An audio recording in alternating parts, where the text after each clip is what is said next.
Personne ne pouvait approcher ce lion, jusqu'à ce que ce petit garçon change tout.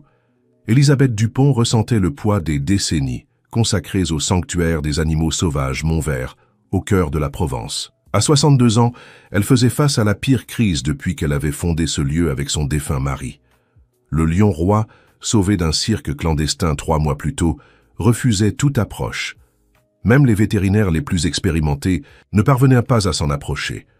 L'animal, avec sa crinière dorée et imposante, restait dans le coin le plus éloigné de l'enclos, grognant contre quiconque tentait de s'approcher. Élisabeth observait depuis la barrière de sécurité, tandis que Lucas, son petit-fils de 7 ans qui passait ses vacances avec elle, lui serrait fort la main. « Mamie, pourquoi le lion est si triste ?» demanda l'enfant, ses yeux marrons fixés sur l'animal. Élisabeth soupira profondément. Comment expliquer à un enfant que certaines blessures vont au-delà du physique, que des années de maltraitance laissent des cicatrices invisibles que même le temps ne peut guérir facilement? Il a vécu des choses très difficiles, mon cœur. Parfois, quand on nous fait beaucoup de mal, il est dur de refaire confiance. Lucas lâcha la main de sa grand-mère et fit quelques pas en avant, s'approchant de la barrière. Élisabeth le retira aussitôt. « Non, Lucas, c'est dangereux. Mais mamie, il a juste peur. Comme moi quand j'avais peur après que papa soit parti. » Les mots de son petit-fils frappèrent Élisabeth comme un éclair. Thomas, son fils, avait divorcé 2 ans plus tôt, et Lucas avait encore du mal à comprendre pourquoi son père vivait désormais à Lyon et ne le voyait qu'une fois par mois. Chers auditeurs, si vous aimez cette histoire, n'hésitez pas à laisser un like et surtout à vous abonner à la chaîne. Cela nous aide beaucoup à démarrer. Maintenant, continuons. Cet après-midi-là, Élisabeth reçut un appel qui allait tout changer. C'était Dr Philippe Martin, le vétérinaire en chef du sanctuaire. « Élisabeth, nous avons un grave problème. Roi n'a pas mangé depuis 2 jours. Si cela continue, j'arrive tout de suite, » l'interrompit-elle en prenant déjà les clés de la voiture. Au sanctuaire, la situation était pire que prévu. Roi avait visiblement maigri, allongé dans un coin, sa respiration lourde résonnant dans l'enclos. L'équipe avait tout essayé. Différents types de viande, des horaires variés, même de la musique douce. Rien ne fonctionnait. « Il faut le sédater pour l'examiner », dit Dr Philippe. « Non !» Élisabeth secoua la tête. « Cela ne fera qu'aggraver son traumatisme. Il doit y avoir une autre solution. » C'est alors que Lucas, qui avait suivi sa grand-mère malgré ses interdictions, tira sur sa manche. « Mamie, je peux essayer de lui parler ?»« Lucas, ce n'est pas un jeu. C'est un animal sauvage et... Mais il est triste comme je l'étais. Je sais ce que c'est. » Élisabeth regarda son petit-fils puis le lion mourant. Quelque chose dans le regard déterminé de l'enfant la fit hésiter. Elle se souvint de comment Lucas était resté des mois sans parler après la séparation de ses parents, enfermé dans son propre monde de douleur. « Docteur, qu'en pensez-vous » demanda-t-elle au vétérinaire. Philippe se gratta la barbe grisonnante, visiblement réticent. « C'est bien trop risqué, Élisabeth. Si quelque chose arrive, et si on ne fait rien, il va... » Élisabeth ne put terminer sa phrase. Le soleil commençait à se coucher, teintant le ciel de tons orangés qui rappelaient la crinière de Roi. Élisabeth prit une décision qui irait à l'encontre de tous les protocoles de sécurité qu'elle avait elle-même établis en 30 ans. Essayons, mais avec toutes les précautions possibles. La nouvelle se répandit vite parmi le personnel. Jeanne, l'assistante la plus ancienne, fut la première à protester. « Élisabeth, tu as perdu la raison? Un enfant près de ce lion? Et si, Jeanne, je fais confiance à mon instinct. Et je fais confiance à Lucas. Ils préparèrent une zone sécurisée, avec des barrières doubles séparant l'enfant du lion. Élisabeth resterait aux côtés de son petit-fils tout le temps, et 3 soigneurs seraient auprès avec des tranquillisants en cas de problème. Lucas s'approcha lentement de la première grille. Roi leva la tête, ses yeux dorés croisant ceux du garçon. Un instant, tout le monde retint son souffle. « Salut, Roi », dit Lucas doucement. « Je m'appelle Lucas. » Moi aussi, je restais dans le coin de ma chambre sans vouloir parler à personne. Le lion continua à fixer l'enfant, mais ne grogna pas. C'était la première fois en 3 mois qu'il ne montrait pas d'agressivité immédiate. Élisabeth observait, les mains tremblantes. Elle se souvint du jour où elle et Charles, son défunt mari, avaient fondé le sanctuaire. Il disait toujours que les animaux pouvaient sentir la pureté du cœur des gens. « Tu dois regretter ta maison », continua Lucas. Moi aussi, ça me manque quand papa vivait avec nous. Mais mamie dit que parfois les choses changent, et c'est normal d'avoir du chagrin. Roy bougea légèrement, s'approchant de quelques centimètres. Docteur Philippe fit mine d'intervenir, mais Elisabeth l'arrêta d'un geste. Ce soir-là, pour la première fois, Roy mangea. Juste quelques morceaux de viande que Lucas avait lancés à travers les grilles, mais c'était un début. Les visites de Lucas au lion devinrent une routine. Chaque jour, après le petit déjeuner, le garçon passait 1 heure à parler avec Roy. Elisabeth supervisait chaque rencontre, émerveillée par le lien inexplicable qui se tissait entre eux. « Tu sais, Roy, » disait Lucas un après-midi, « parfois je rêve que papa revient, mais je me réveille, et je me souviens qu'il a une autre maison maintenant. Ça fait mal ici. » Le garçon montrait sa poitrine. Le lion s'approchait de plus en plus des grilles pendant ces conversations. Ses grognements avaient complètement cessé en présence de Lucas. Ce fut un jeudi pluvieux que le premier grand revirement se produisit.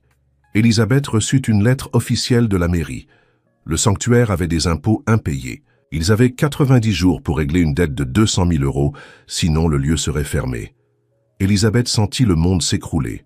Comment cela avait-il pu arriver? Charles s'était toujours occupé des finances, et depuis son départ il y a 5 ans, elle essayait de tout garder en ordre, mais « Qu'allons-nous faire, Elisabeth ?» demanda Jeanne après avoir lu la notification. « Je ne sais pas », admit Elisabeth, se sentant pour la première fois depuis des décennies complètement perdue. Lucas remarqua la tristesse de sa grand-mère ce soir-là. « Pourquoi tu es triste, mamie ? Ce sont des histoires d'adultes, mon chéri. Ne t'inquiète pas. » Mais le garçon était perspicace, comme seuls les enfants savent l'être. « C'est à propos du sanctuaire ? Il va fermer ?» Elisabeth serra son petit-fils dans ses bras, les larmes coulant enfin. « Nous avons des problèmes, oui, mais nous trouverons une solution. Et Roy, qu'est-ce qui va lui arriver ?» La question qu'Elisabeth redoutait le plus. Si le sanctuaire fermait, les animaux seraient relocalisés. Roy, avec son passé d'agressivité, serait probablement « Nous nous battrons pour qu'il ne lui arrive rien », promit-elle sans grande conviction. Cette nuit-là, Elisabeth ne put dormir. Elle fouilla de vieux papiers, des factures, des documents. C'est alors qu'elle trouva quelque chose d'étrange. Des paiements mensuels de 15 000 € à une entreprise qu'elle ne reconnaissait pas, effectuée depuis 2 ans. Le lendemain, elle enquêta davantage. L'entreprise était enregistrée au nom de Julien Mercier, le comptable que Charles avait engagé peu avant de tomber malade. « On nous a volés », murmura Elisabeth, la réalisation tombant comme une bombe. Affronter Julien ne serait pas facile. L'homme, désormais un prospère homme d'affaires de la ville, nia tout avec véhémence. « Vous vous trompez, Madame Elisabeth. Ces paiements étaient légitimes pour des services de conseil. »« Des conseils ? Quels conseils ? Nous n'avons qu'aucun contrat. Votre mari a tout signé avant son décès. J'ai les documents. » Julien présenta des papiers qui semblaient porter la signature de Charles, mais Elisabeth connaissait l'écriture de son mari. C'était un faux, elle en était sûre. Mais comment le prouver? Pendant ce temps, le lien entre Lucas et Roy se renforçait. Le lion mangeait désormais régulièrement et jouait même lorsque le garçon lançait une balle dans son enclos. C'était un progrès extraordinaire. Chers auditeurs, si vous appréciez cette histoire, n'hésitez pas à laisser un like et surtout à vous abonner à la chaîne. Cela nous aide énormément à démarrer. Maintenant, continuons. Docteur Philippe était impressionné. En 30 ans de carrière, je n'ai jamais rien vu de tel. C'est comme s'il se comprenait à un niveau qui dépasse les mots. Ce fut un samedi matin que Lucas fit la demande qui allait tout changer. « Mamie, je peux entrer dans l'enclos du roi ?»« Absolument pas », répondit immédiatement Elisabeth. « Mais il ne me fera pas de mal, je le sais. Lucas, ce n'est pas une question de confiance. C'est bien trop dangereux. » Le garçon baissa la tête mais n'insista pas. Pourtant, Elisabeth remarqua quelque chose de différent dans son regard, une détermination qui l'inquiétait. Pendant ce temps, la situation financière du sanctuaire se détériorait. Elisabeth avait tenté d'obtenir un prêt à la banque, mais il lui avait été refusé. Elle avait sollicité l'aide d'anciens amis de Charles, mais tous avaient invoqué leurs propres difficultés. Il ne restait plus que 60 jours avant l'échéance. C'est alors que Sophie, la mère de Lucas, apparut inopinément au sanctuaire. Cette femme élégante, vêtue d'un costume coûteux, contrastait totalement avec l'ambiance rurale. « Je viens chercher Lucas. Les vacances sont terminées. Mais il reste encore 2 semaines, protesta Elisabeth. Changement de programme. Thomas veut passer du temps avec lui à Lyon. Lucas, qui nourrissait les singes avec Jeanne, accourut en voyant sa mère. « Maman, je ne veux pas partir maintenant, le roi a besoin de moi. »« Le roi, de quoi parles-tu » Élisabeth expliqua le lien spécial entre Lucas et le lion. Sophie écouta avec un effroi grandissant. « Tu as laissé mon fils près d'un lion sauvage, Élisabeth, tu as perdu la raison ?» Avec toutes les précautions, Sophie, et cela a été thérapeutique pour lui. Thérapeutique ? Mettre la vie de mon fils en danger est thérapeutique ? La dispute s'intensifia. Lucas pleurait, suppliant de rester. C'est alors que Sophie lâcha la bombe. D'ailleurs, Thomas et moi envisageons de nous remettre ensemble. Nous allons réessayer pour Lucas. Élisabeth ressentit un mélange de joie et d'appréhension. D'un côté, ce serait merveilleux pour Lucas d'avoir ses parents réunis. De l'autre, et qu'est-ce que cela signifie pour ses vacances ici? Cela signifie qu'elles sont terminées. J'ai besoin de mon fils à la maison pour préparer cette transition. Cette nuit-là, Lucas pleura jusqu'à s'endormir. Le lendemain, il dut faire ses adieux au roi. « Je reviendrai, je te le promets », murmura le garçon au lion, qui s'approcha des barreaux comme jamais auparavant. « Ne laisse personne t'emmener d'ici. » Le roi rugit doucement, un son qui ressemblait plus à une plainte qu'à une menace. Après le départ de Lucas, le roi régressa complètement. Il cessa de nouveau de manger, devint encore plus distant, comme s'il avait perdu le seul lien qu'il avait tissé en des mois. Élisabeth essaya d'appeler Lucas, mais Sophie limitait leur conversation. « Il doit se concentrer sur la famille maintenant, Élisabeth. Cette obsession pour le lion n'est pas saine. » 2 semaines passèrent. Le sanctuaire était au bord de l'effondrement. Élisabeth avait vendu sa voiture, ses bijoux, tout ce qu'elle pouvait. Il manquait encore 150 000 €.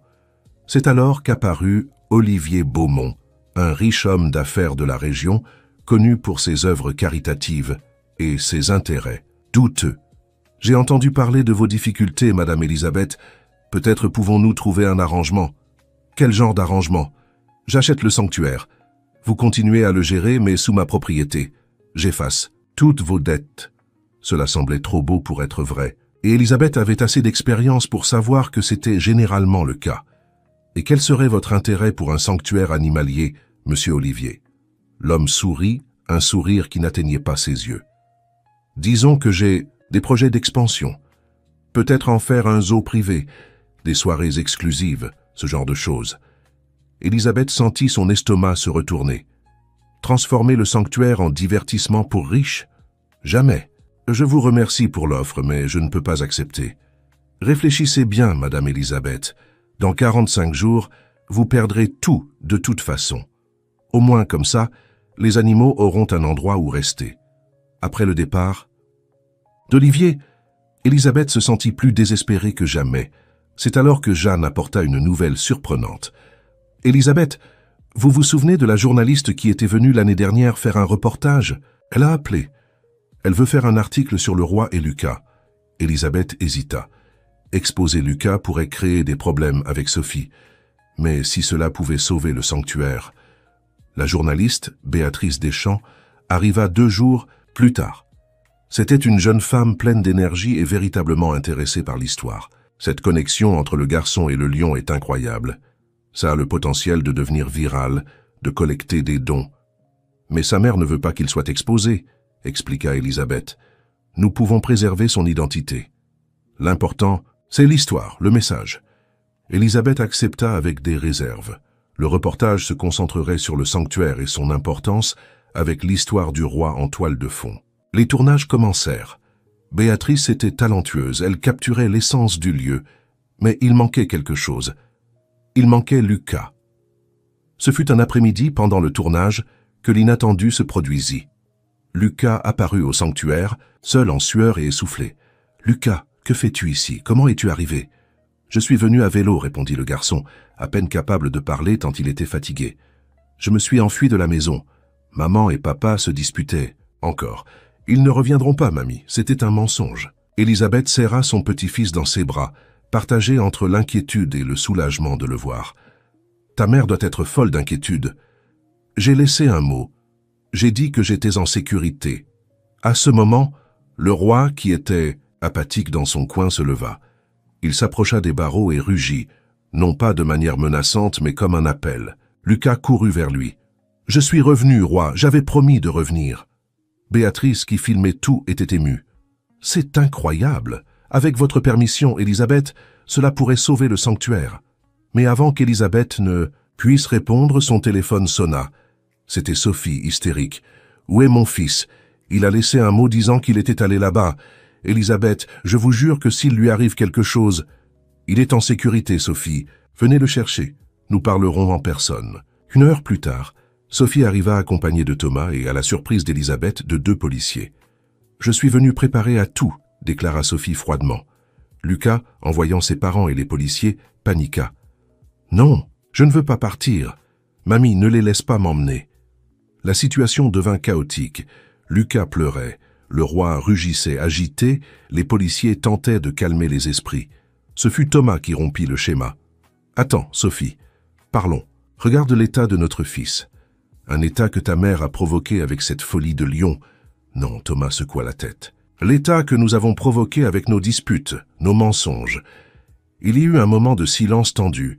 Même les policiers semblaient mal à l'aise. Élisabeth profita de la pause.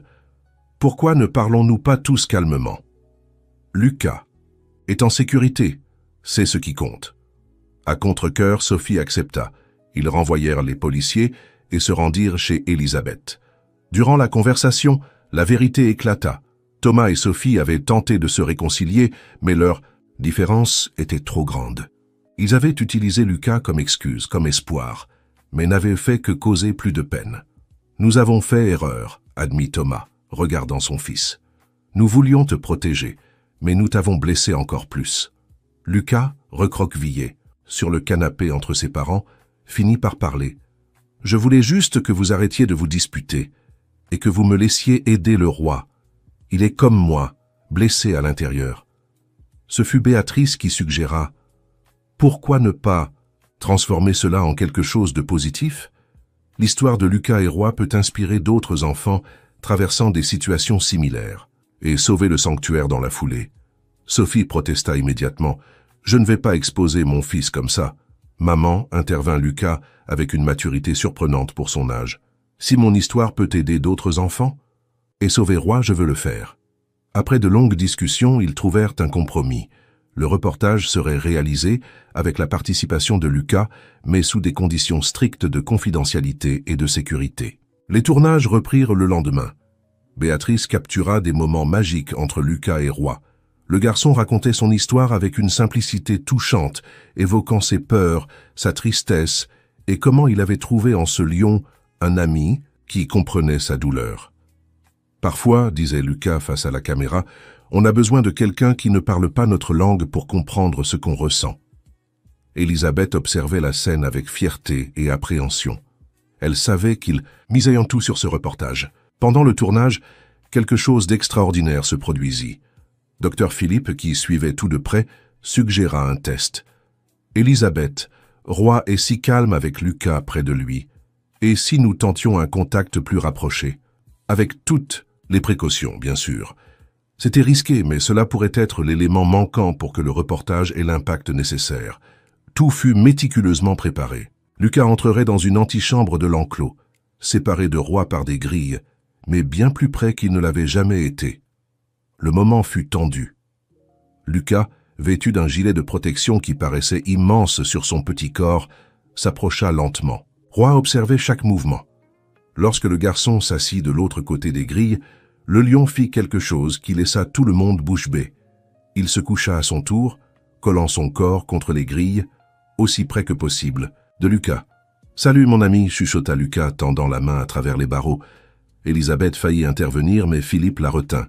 « Attends, regarde. » Roi renifla la main du garçon, puis lécha délicatement ses doigts. C'était un geste d'acceptation totale. Béatrice avait les larmes aux yeux en filmant. C'est... Je n'ai pas de mots.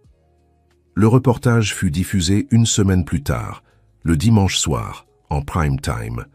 L'impact fut immédiat et fulgurant. Le 10, téléphone du sanctuaire ne cessait de sonner.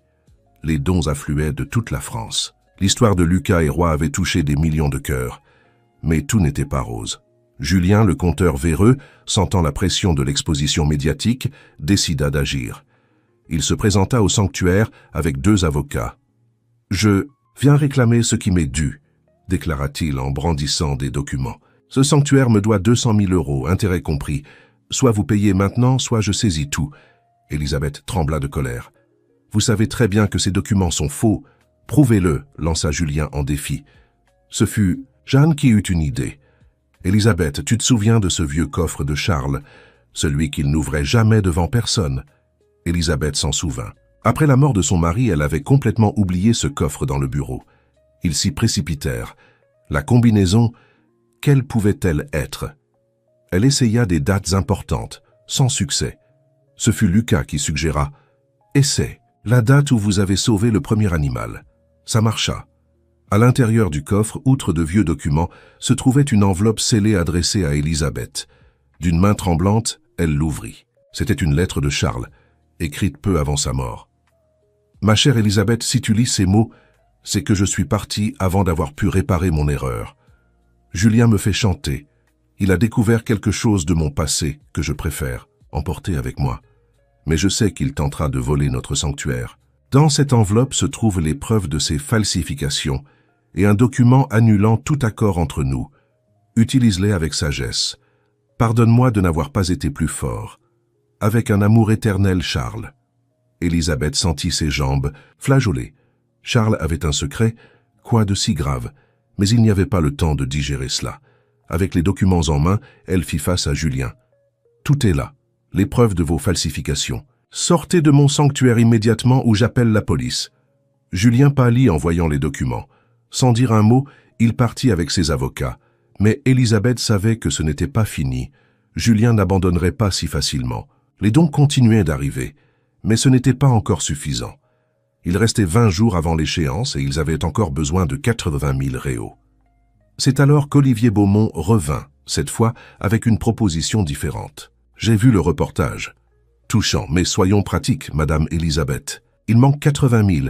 J'en offre 100 000, mais je veux quelque chose en échange. Quoi? Le lion, roi.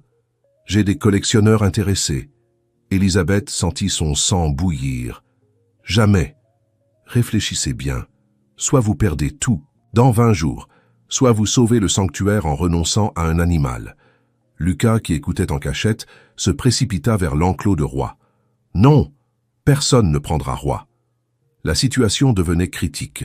Élisabeth devait choisir entre sauver le sanctuaire ou protéger Roi. Cette nuit-là, Élisabeth ne put dormir. Elle arpentait le sanctuaire, observant chaque animal qu'elle avait sauvé au fil des années. Comment choisir? C'est alors qu'elle remarqua quelque chose d'étrange, des lumières dans le bureau qui auraient dû être vides. Elle s'approcha avec précaution et vit Julien fouillant dans les dossiers. Avant qu'elle ne puisse réagir, il l'aperçut. « Tiens, tiens, la veille insomniaque. »« Que faites-vous ici? C'est une intrusion.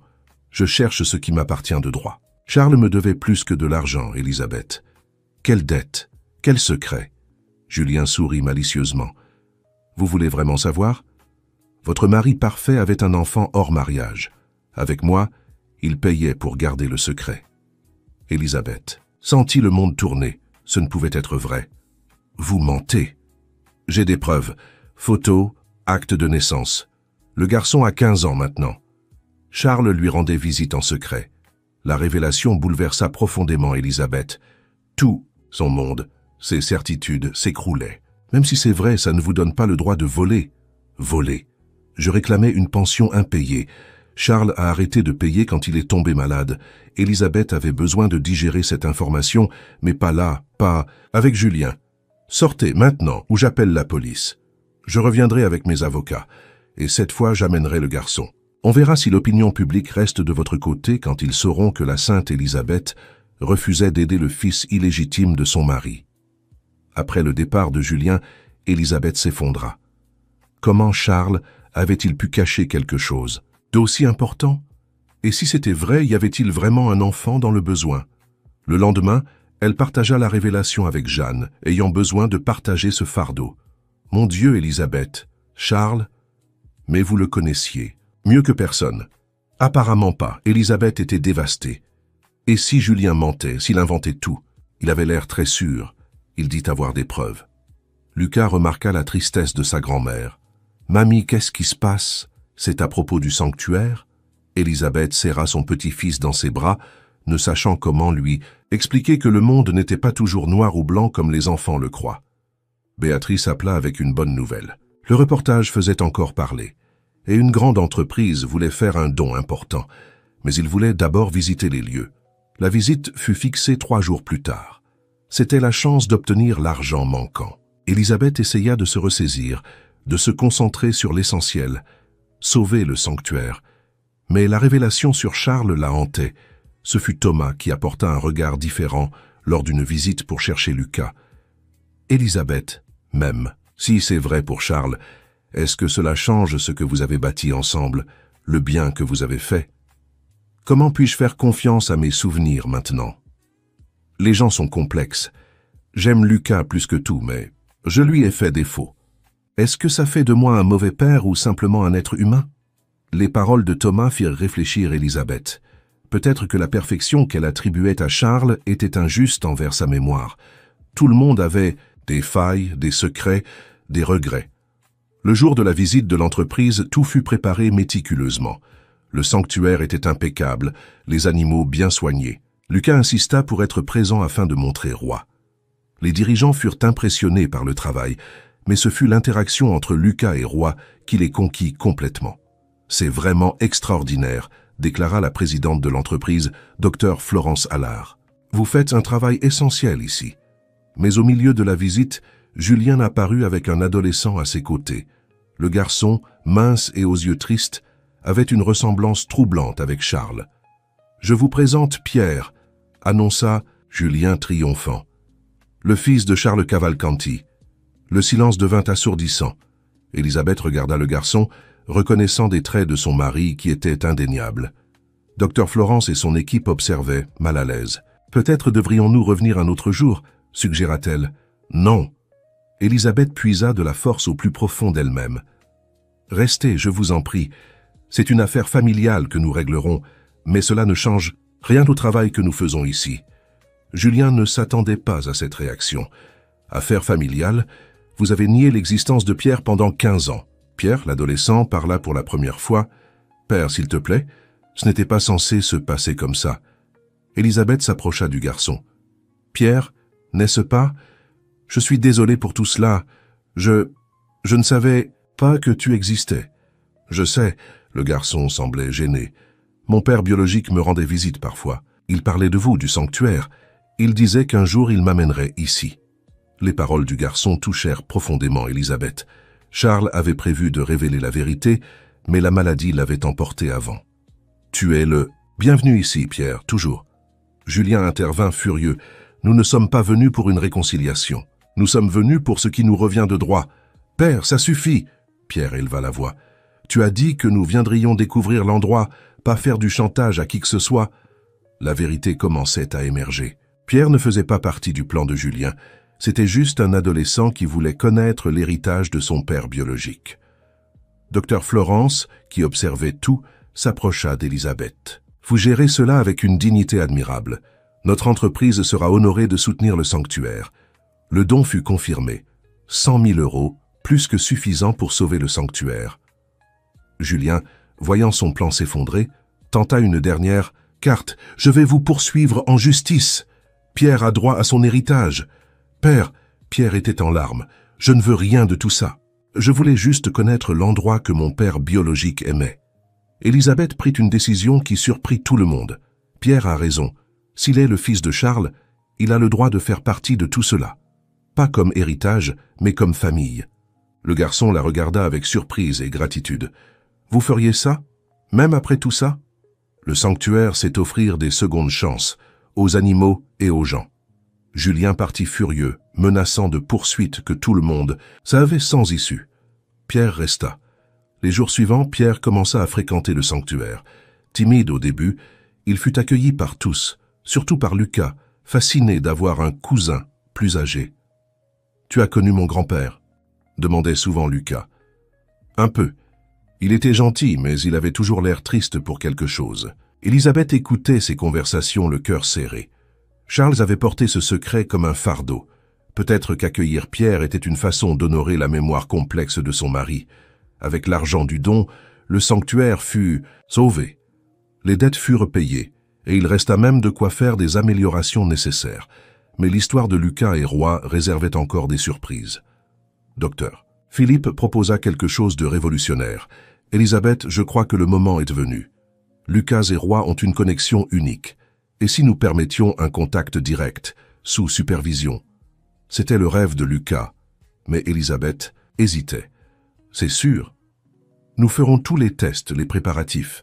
Mais sincèrement, je n'ai jamais vu un animal aussi docile avec une personne en particulier. Sophie devait donner son accord, et étonnamment, elle accepta. Je vous fais confiance, Élisabeth, et je vois à quel point cela compte pour Lucas. Le grand jour était arrivé. Tout le sanctuaire était présent pour assister à la scène. Béatrice filmait pour un reportage de suivi. Lucas, équipé discrètement pour sa sécurité, entra dans l'enclos. Roy, qui était allongé, se leva majestueusement. Pendant un moment qui sembla éternel, le garçon et le lion se regardèrent. Puis, Roy s'approcha lentement. Élisabeth retenait son souffle. Docteur Philippe Martin avait la main sur le tranquillisant, prêt à intervenir en cas d'urgence. Roy s'arrêta à quelques centimètres de Lucas. Le garçon tendit la main, légèrement tremblante. « Salut, mon ami. » Enfin réunis pour de vrai. Le lion renifla la main du garçon, puis fit quelque chose qui arracha des larmes à tous. Il se coucha aux pieds de Lucas, exposant son ventre en signe de confiance absolue. Lucas s'assit près du lion, caressant sa crinière. C'était une image de pure magie, une confiance bâtie sur la patience, l'amour et une compréhension mutuelle. « Tu vois, mamie ?» dit Lucas doucement. Il avait juste besoin de quelqu'un qui comprenne sa peine. Élisabeth pleurait sans retenue. À cet instant, elle comprit que tout ce parcours, les difficultés financières, les révélations sur Charles, la lutte pour sauver le sanctuaire, avaient mené à ce moment de pure connexion.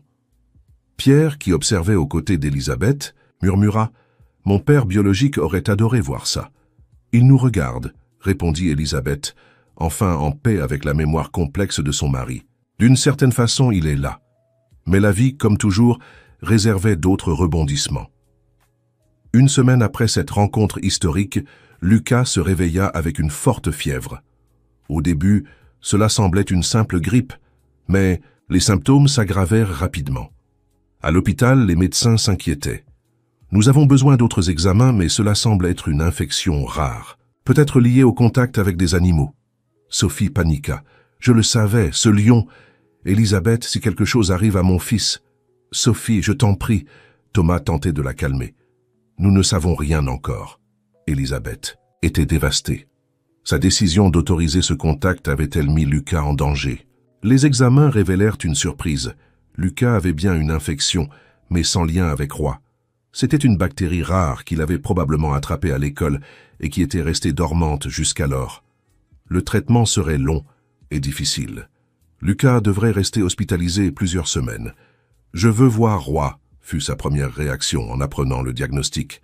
« Impossible », dit le médecin. « Ton système immunitaire est affaibli. » Lucas pleura pour la première fois depuis le début de cette aventure, non pas à cause de la maladie, mais à cause de cette séparation forcée d'avec son ami. Élisabeth eut une idée. Elle en parla à Béatrice, qui proposa aussitôt son aide. Elles installèrent un système de caméras dans l'enclos de Roy, relié à une tablette dans la chambre de Lucas. Ainsi, il pouvait voir le lion à tout moment. Mais Roy remarqua l'absence du garçon.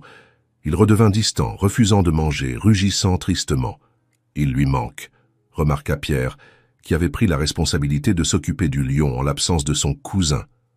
Élisabeth observait la scène, le cœur brisé.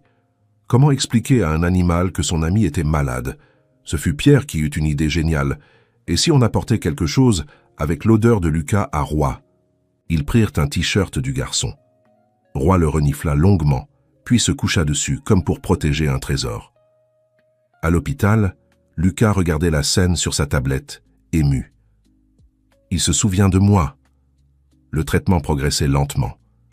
Lucas avait des bons et des mauvais jours. Dans les moments les plus difficiles, regarder Roy sur la tablette était son seul réconfort. Le sanctuaire, quant à lui, prospérait. L'histoire de Lucas et Roy avait inspiré de nombreux dons. De nouveaux enclos furent construits, d'autres, animaux sauvés. Pierre devint un membre essentiel de l'équipe, découvrant auprès des animaux une vocation qu'il ignorait. « Je crois que je tiens ça de mon père biologique », confia-t-il un jour à Elisabeth. « Charles serait fier, répondit-elle, désormais en paix avec le passé. » Après 3 semaines, Lucas fut enfin autorisé à sortir de l'hôpital. Il avait maigri, était plus pâle, mais ses yeux brillaient de la même détermination. « Je peux voir le roi maintenant ?» Les médecins recommandèrent de la prudence, un contact progressif. Mais rien ne pouvait retenir Lucas loin de son ami. Les retrouvailles furent émouvantes. Le roi, en voyant Lucas s'approcher de l'enclos, rugit si fort que l'écho se propagea dans tout le sanctuaire. Mais ce n'était pas un rugissement de menace, c'était de la pure joie. Lucas, encore faible, s'assit à l'extérieur de l'enclos. Le roi s'approcha des barreaux, essayant d'atteindre le garçon. « Je suis revenu, mon ami. Désolé d'avoir mis autant de temps. Il faudrait des semaines avant que Lucas puisse à nouveau entrer dans l'enclos, mais leur lien restait aussi fort qu'avant. » Pendant la convalescence de Lucas, une nouvelle menace apparut. Olivier Beaumont était de retour, cette fois avec une stratégie différente. Il avait acheté toutes les terres autour du sanctuaire et commencé à construire un complexe hôtelier de luxe. Le bruit, la pollution perturbaient les Macédicèses. « Animaux, c'est légal, dit-il cyniquement à Elisabeth. Je ne peux pas acheter votre sanctuaire, mais je peux rendre la vie ici insupportable. » Les animaux commencèrent à montrer des signes de stress. Certains arrêtèrent de manger, d'autres devinrent agressifs. C'était un cauchemar. Elisabeth tenta des recours légaux, mais Olivier avait de bons avocats. Techniquement, il ne violait aucune loi. Ce fut Lucas qui proposa une solution inattendue. « Mamie, et si on montrait à tout le monde ce qu'il fait ?» Jeanne fut contactée à nouveau. Un nouveau reportage fut produit, montrant l'impact des travaux sur les animaux. L'opinion publique se retourna contre Olivier. Mais l'homme d'affaires était tenace. Les travaux continuèrent. La situation atteignit son paroxysme lorsque le roi, stressé par le bruit constant, eut une crise d'agressivité. Pas envers Lucas, mais il détruisit une partie de l'enclos, se blessant au passage. Docteur Philippe était inquiet. S'il continue ainsi, il pourrait se blesser gravement. Ou pire, Lucas était inconsolable. « C'est de ma faute. Si je n'avais pas été malade, j'aurais pu l'aider. »« Non, mon chéri. » Elisabeth serra son petit-fils dans ses bras. « Rien de tout cela n'est ta faute. » Mais Lucas avait la détermination des Dupont. Il écrivit une lettre ouverte que Jeanne aida à diffuser. « Je m'appelle Lucas, j'ai 7 ans. Le roi est mon meilleur ami. Il m'a aidé quand j'étais triste. Maintenant il souffre et je ne sais pas comment l'aider. S'il vous plaît, aidez-moi à sauver mon ami. » La lettre devint virale. Des milliers de personnes commencèrent à faire pression sur Olivier. Des boycotts de ses autres entreprises s'organisèrent. Mais le coup final vint d'où personne ne l'attendait. Lors d'une inspection routinière du chantier, des contrôleurs découvrirent des irrégularités graves. Olivier avait soudoyé des fonctionnaires pour faire approuver des projets violant les lois environnementales. Les travaux furent suspendus. Olivier ferait face à des poursuites pénales. « Vous n'avez pas gagné, » dit-il à Elisabeth avant d'être emmené. Ce n'est pas fini. Mais pour le sanctuaire, c'était une victoire cruciale. Le silence revint, et avec lui, la paix des animaux. Le roi se rétablit progressivement. Le lien avec Lucas semblait encore plus fort après ces épreuves. 6 mois passèrent. Le sanctuaire était plus solide que jamais. Pierre était devenu un soigneur exemplaire, ayant trouvé un but et une famille. Lucas rendait visite au roi tous les week-ends, sa santé complètement rétablie. Mais Elisabeth sentait que quelque chose manquait encore. La révélation sur Charles laissait des questions sans réponse. Ce fut par un mardi matin nuageux qu'Elisabeth décida de nettoyer l'ancien bureau de son mari. Une pièce qu'elle avait évitée depuis son départ. Parmi des papiers poussiéreux et de vieilles photos, sa main trouva quelque chose d'inattendu. Un compartiment secret derrière un faux tiroir. À l'intérieur, un journal en cuir marron et une enveloppe scellée à son nom. D'une main tremblante, Elisabeth ouvrit d'abord l'enveloppe. L'écriture de Charles, légèrement tremblante à cause de la maladie, disait « Elisabeth, mon amour. Si tu as trouvé ceci, cela signifie que je n'ai pas eu le courage de mon vivant. S'il te plaît, lis ce journal avant de me juger. Et sache que malgré tout, tu as été ce que j'ai fait de mieux. » Le journal commençait 15 ans plus tôt. Charles décrivait sa rencontre avec la mère de Pierre, une vétérinaire fraîchement diplômée qui avait travaillé temporairement au sanctuaire. Élisabeth se souvenait d'elle vaguement. Léa, jeune, talentueuse, qui n'était restée que 6 mois avant de décrocher un meilleur emploi à Lyon. Les pages révélaient un homme tourmenté. L'histoire n'avait duré que 2 semaines, pendant l'un des rares voyages d'Élisabeth pour s'occuper de sa mère malade. Charles décrivait un regret immédiat, une culpabilité qui le rongeait. Quand Léa découvrit sa grossesse, des mois plus tard, elle était déjà dans une nouvelle relation. Elle décida de ne rien dire à son nouveau compagnon, mais exigea que Charles assume financièrement l'enfant. C'est là que Julien entra en scène. Il était le cousin de Léa et proposa de tout arranger en gardant le secret. Élisabeth dut s'arrêter plusieurs fois, le poids des révélations l'étouffant. Mais elle continua ayant besoin de tout comprendre. Les dernières entrées étaient désespérées.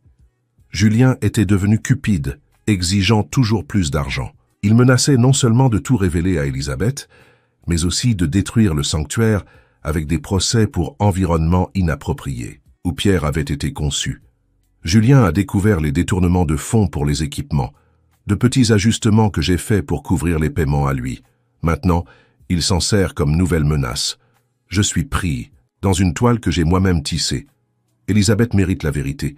Mais comment détruire son monde? Comment avouer que l'homme qu'elle croit intègre est une fraude? La dernière entrée datait de 3 jours avant l'hospitalisation de Charles. La maladie progresse. Ironiquement, elle me libérera de ce fardeau, mais laissera Élisabeth seule face aux conséquences. Julien tentera sûrement quelque chose quand je serai parti. Élisabeth, si tu lis ceci, pardonne-moi. Protège notre sanctuaire. Et si possible, protège Pierre. Le garçon n'est pas responsable des erreurs de son père. Élisabeth ferma le journal, les larmes coulant librement. L'image du mari parfait s'effaçait, révélant un homme faillible, effrayé, humain. Un bruit à la porte la fit sursauter. C'était Pierre portant des seaux de nourriture pour les animaux. « Élisabeth, tout va bien ?» demanda l'adolescent, remarquant son état. Elle regarda le jeune homme. Le fils que Charles n'avait jamais pu reconnaître publiquement, le secret qui avait rongé leur mariage de l'intérieur. « Pierre, nous devons parler. De ton père. » Ils s'assirent là sur le sol poussiéreux du bureau. Élisabeth partagea le contenu du journal, observant les émotions traverser le visage du jeune homme. Surprise, douleur, compréhension. « Alors il m'aimait vraiment ?» demanda finalement Pierre d'une voix faible. « À sa manière compliquée, oui, mais la peur a été plus forte que l'amour. Et vous? Comment vous sentez-vous en sachant tout cela ?» Élisabeth réfléchit longuement, trahie, blessée, mais aussi soulagée d'une certaine façon. J'ai passé des années à idéaliser Charles, à en faire un saint. Découvrir qu'il était humain, avec ses peurs et ses failles, me permettra peut-être enfin de le laisser partir. Pierre étreignit, Élisabeth impulsivement, et elle lui rendit son étreinte, 2 orphelins du même homme trouvant un réconfort mutuel. Mais la paix fut de courte durée. Le lendemain, Julien apparut au sanctuaire avec un air triomphant et des documents à la main. « Je viens réclamer une vieille dette », annonça-t-il. 300 000 € que ton défunt mari me doit. Tu as été démasqué, Julien.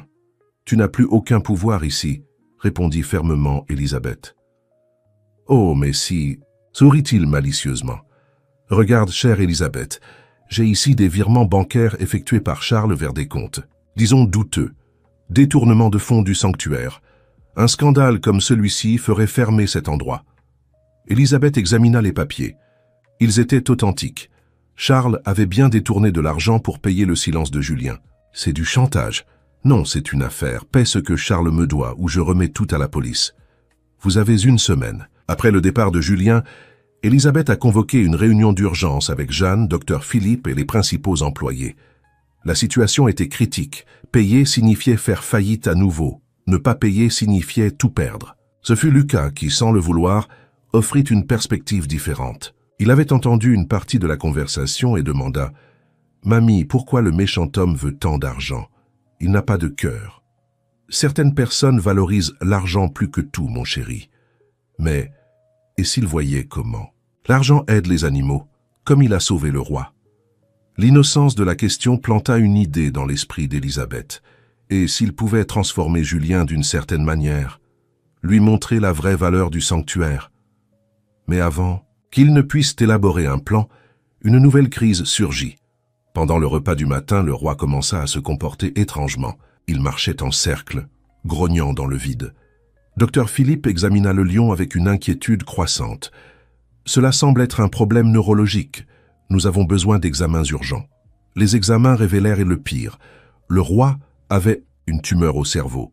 Son emplacement rendait l'opération extrêmement risquée. Lucas fut dévasté. « Non, le roi ne peut pas être malade. Il est fort. » Parfois, être fort ne suffit pas, mon chéri. Élisabeth serra son petit-fils contre elle, le cœur brisé. Le traitement serait très coûteux, exactement la somme que Julien exigeait. Élisabeth faisait face à un choix impossible, sauver le roi ou sauver le sanctuaire. La nouvelle se répandit rapidement. Béatrice voulut faire un nouveau reportage, mais Élisabeth refusa. Je ne veux pas transformer la souffrance du roi en spectacle. Mais Lucas avait d'autres idées. Sans en parler à personne, il enregistra une vidéo avec le téléphone de sa mère et la posta sur les réseaux sociaux. « Bonjour, je m'appelle Lucas. Mon ami le roi est très malade. Il a une tumeur au cerveau et a besoin d'une opération. Très chère. Ma grand-mère doit choisir entre le sauver ou sauver notre maison des animaux. Ce n'est pas juste. S'il vous plaît, aidez-nous. » La vidéo devint virale en quelques heures. Les dons commencèrent à affluer, mais aussi les critiques. Certains accusaient Élisabeth d'exploiter l'enfant. D'autres remettaient en question de dépenser autant pour un animal. Sophie fut furieuse. Lucas n'avait pas la permission de faire ça. Élisabeth, vous l'avez encouragé. Non, c'était son initiative. Mais Sophie, il essaie de sauver son ami.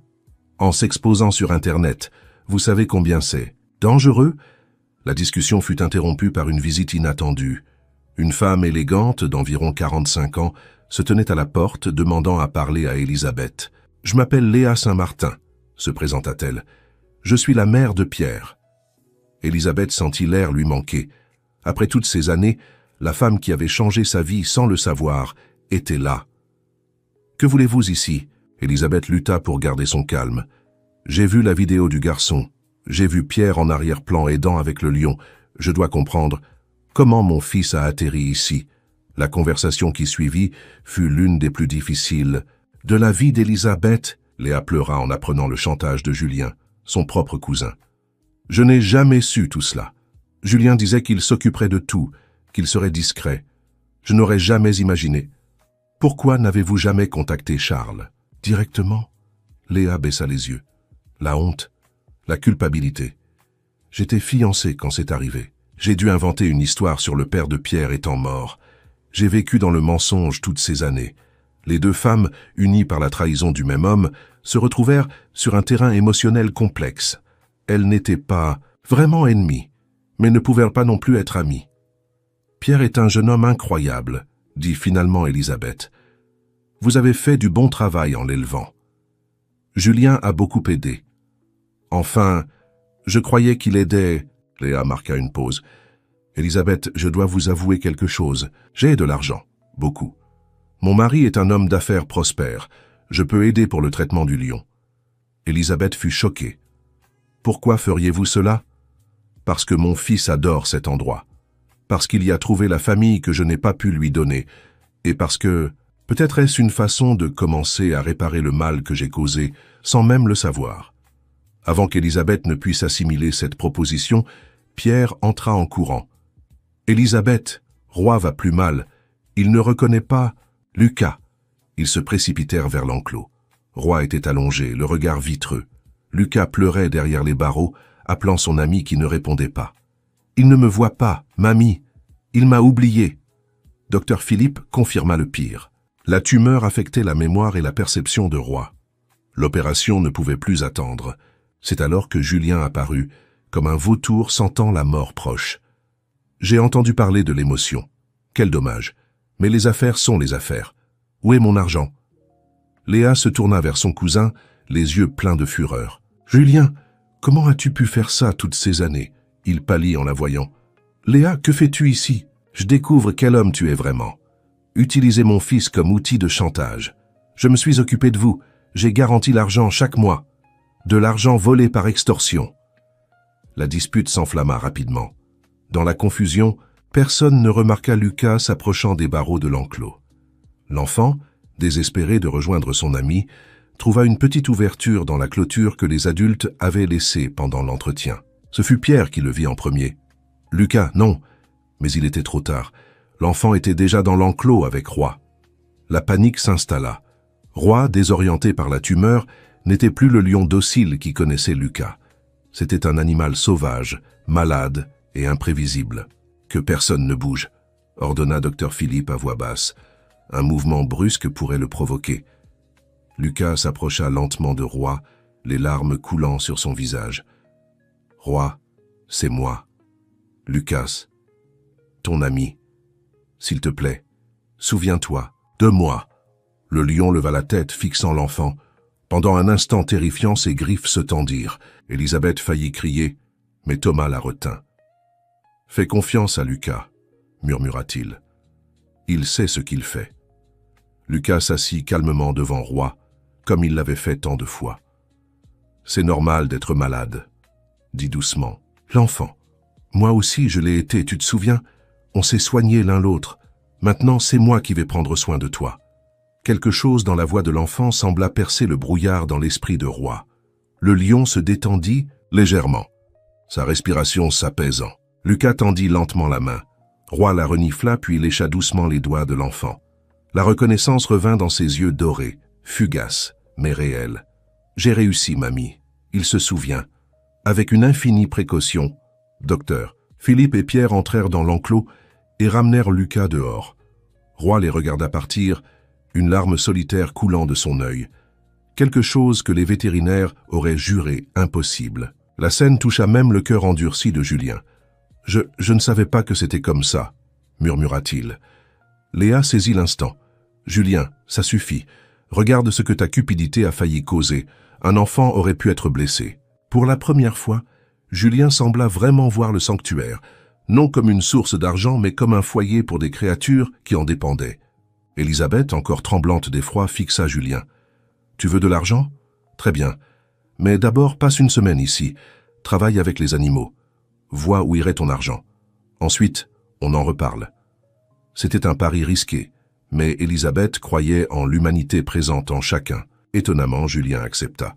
Une semaine. Mais ça ne change rien à la dette. Les jours suivants furent transformateurs. Julien, d'abord réticent et maladroit, fut assigné aux petits animaux. Le troisième jour, il assista au sauvetage d'un bébé singe trouvé blessé sur la route. Tandis que Dr Philippe luttait pour sauver le petit primate, Julien se surprit à souhaiter sincèrement sa survie. « Il va s'en sortir ?» demanda-t-il, surpris de sa propre inquiétude. « Avec des soins et de la chance, oui, » répondit le vétérinaire. C'est Julien qui a veillé toute la nuit, nourrissant le petit singe au biberon toutes les 2 heures. Élisabeth observait cette transformation avec un intérêt prudent. Était-il possible que l'homme qui les avait fait chanter pendant des années ait finalement un cœur? Pendant ce temps, les préparatifs pour l'opération de Roy avançaient. Léa, fidèle à sa parole, a couvert les frais. Un spécialiste a été amené de Lyon. Lucas passait des heures près de l'enclos parlant à Roy, chantant les chansons que le lion aimait. « Tu vas aller mieux », promettait le garçon, « et nous recommencerons à jouer ensemble. » La veille de l'opération, Élisabeth a rassemblé tout le monde au sanctuaire. Employés, bénévoles, même quelques voisins qui avaient suivi l'histoire, sont venus apporter leur soutien. C'est Pierre qui a suggéré « Et si chacun racontait un souvenir spécial avec Roy ?» Pour lui donner du courage, un par un, ils ont partagé des moments. La première fois que Roy avait mangé à son arrivée, quand il avait permis qu'on le soigne, les progrès avec Lucas. Julien, qui accomplissait toujours sa semaine, a surpris tout le monde en disant « Je n'ai pas de souvenir avec le lion, mais cette semaine m'a appris quelque chose. Je vous ai vu tout risquer pour ces créatures. J'ai vu de l'amour là où je ne voyais que des chiffres.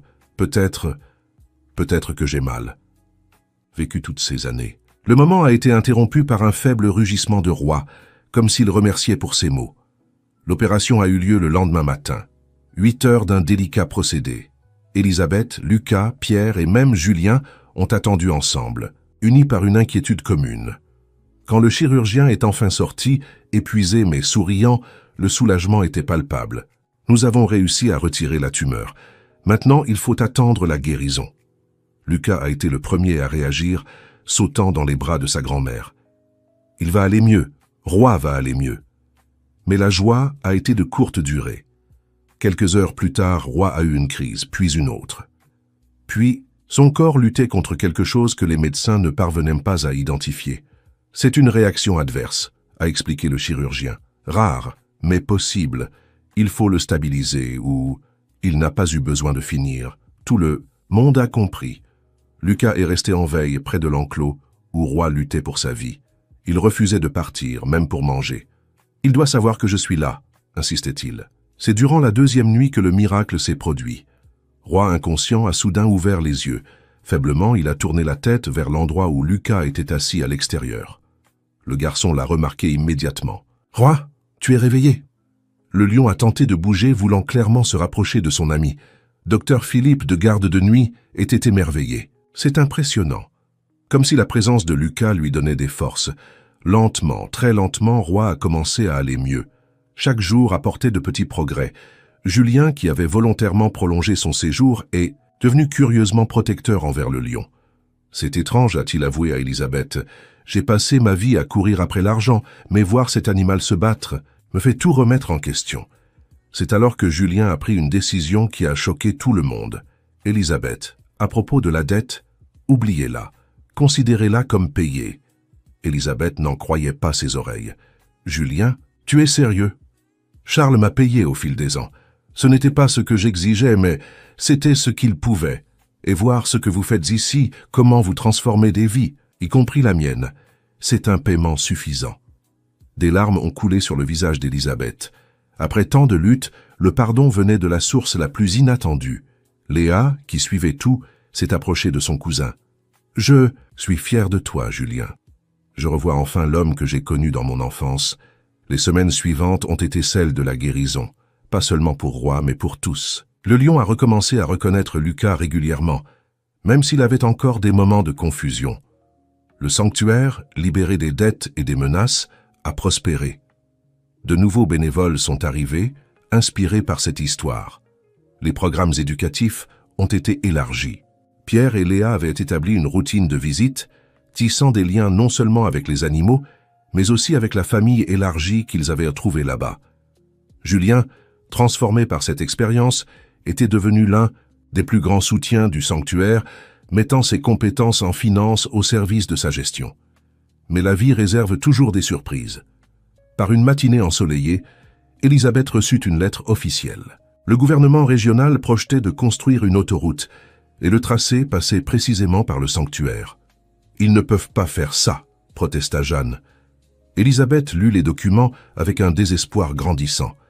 Ils avaient 180 jours avant l'expropriation. Lucas, maintenant âgé de presque 9 ans, plus mûr mais toujours déterminé, eut une idée. « Mamie, et si on montrait à tout le monde que notre sanctuaire est trop important pour être détruit ?» Ainsi commença la plus grande bataille de leur vie. Il ne s'agissait plus d'argent ou de secrets, mais de préserver le foyer de dizaines d'animaux et le symbole de résilience que représentait le sanctuaire. Béatrice fut rappelée, cette fois pour une campagne plus vaste. L'histoire de Lucas et Roi devint un symbole de résistance. Mais le gouvernement avait ses propres intérêts. Des politiciens visitèrent les lieux, faisant des promesses vagues sur une relocalisation. Ce fut lors d'une de ces visites que Roi, désormais rétabli mais encore fragile, fit quelque chose d'extraordinaire. Alors qu'un politicien particulièrement arrogant déclarait que les animaux peuvent être déplacés n'importe où, Roi rugit si puissamment que l'homme faillit tomber.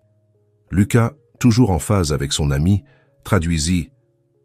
Il dit que c'est chez lui ici, qu'il ne partira pas. La scène, filmée, devint virale. Sauver le sanctuaire devint un sujet national. Mais des forces plus puissantes étaient en jeu.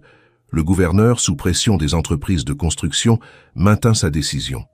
Ce fut Elisabeth qui proposa quelque chose de radical.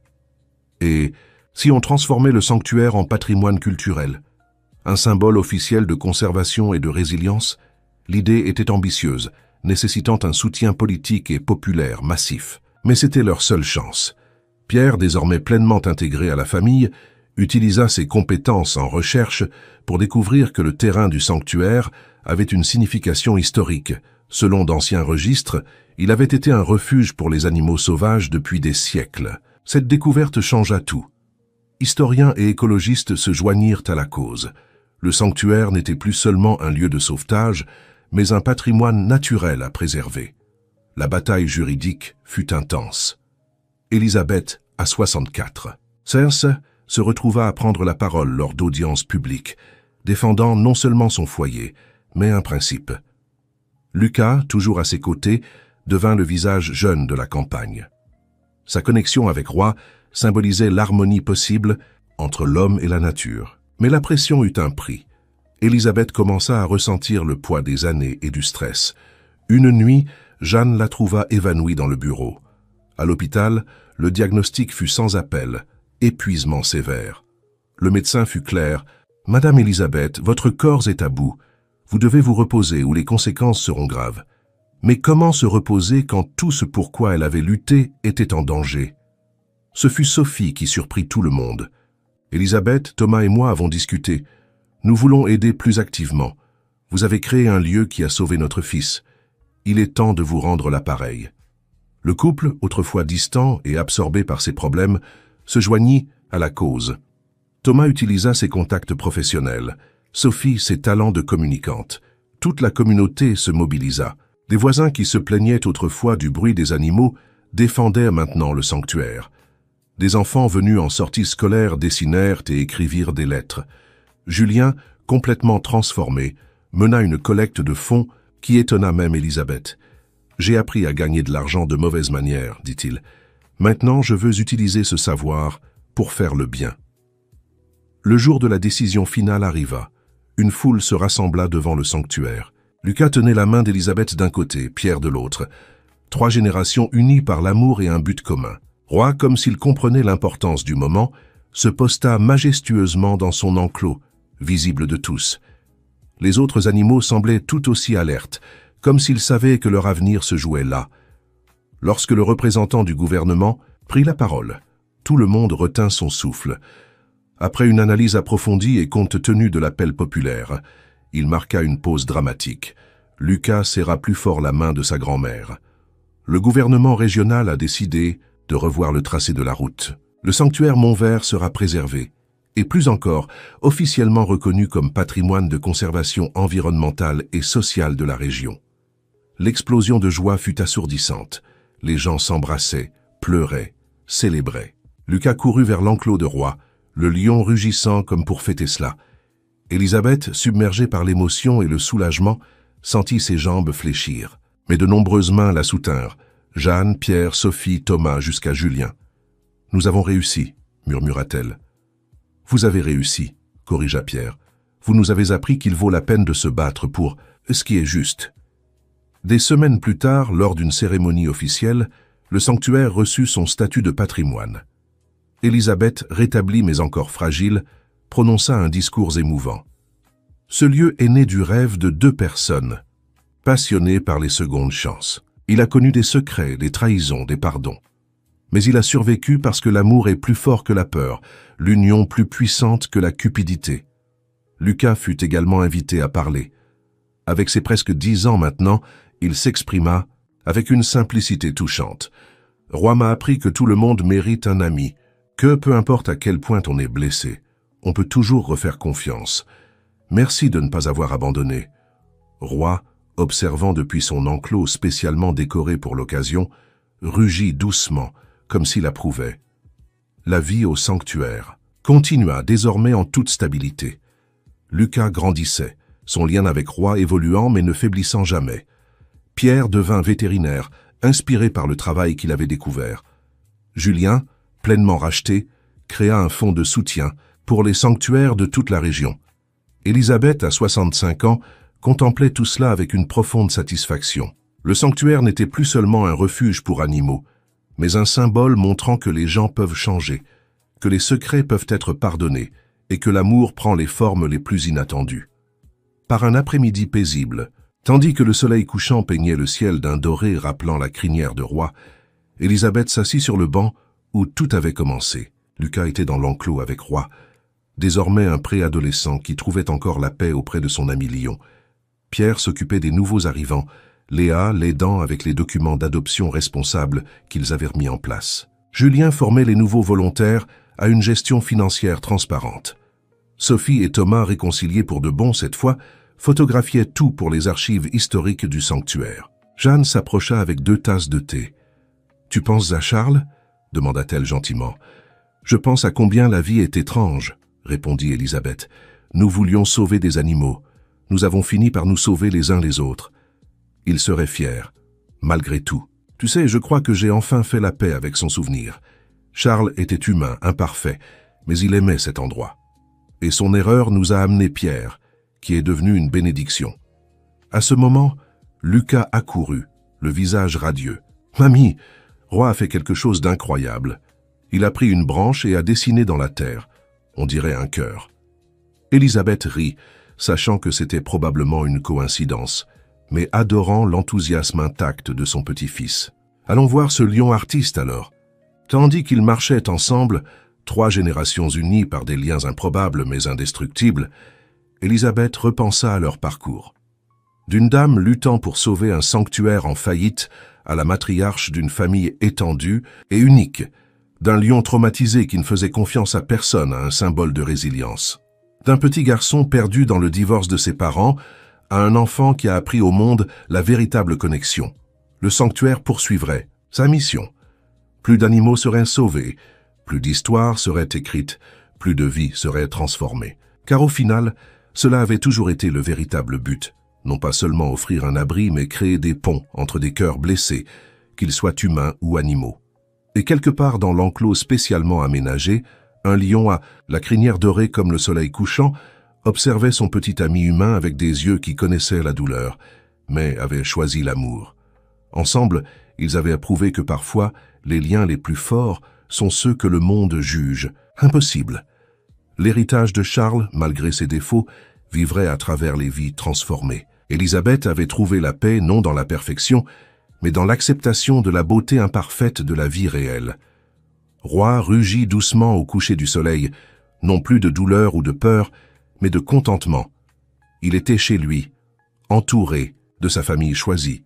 Et Lucas, maintenant presque aussi grand que l'enclos, répondait avec sa propre version d'un rugissement, faisant rire tout le monde. C'était ainsi que cela devait être. L'amour trouvant son chemin à travers les barrières les plus improbables, prouvant qu'une véritable connexion transcende les espèces, l'âge ou les circonstances. Le sanctuaire Montvert resterait un témoignage que les secondes chances sont possibles, que les secrets peuvent être pardonnés, et que parfois, pour guérir un cœur brisé, il suffit de quelqu'un qui comprenne votre douleur, même si cette personne a 4 pattes et une crinière dorée. Fin de l'histoire. Cher auditeur, si ce voyage a touché votre cœur, laissez un like et abonnez-vous. Partagez dans les commentaires. Avez-vous déjà vécu une amitié qui a changé votre vie? Vos mots peuvent inspirer les autres.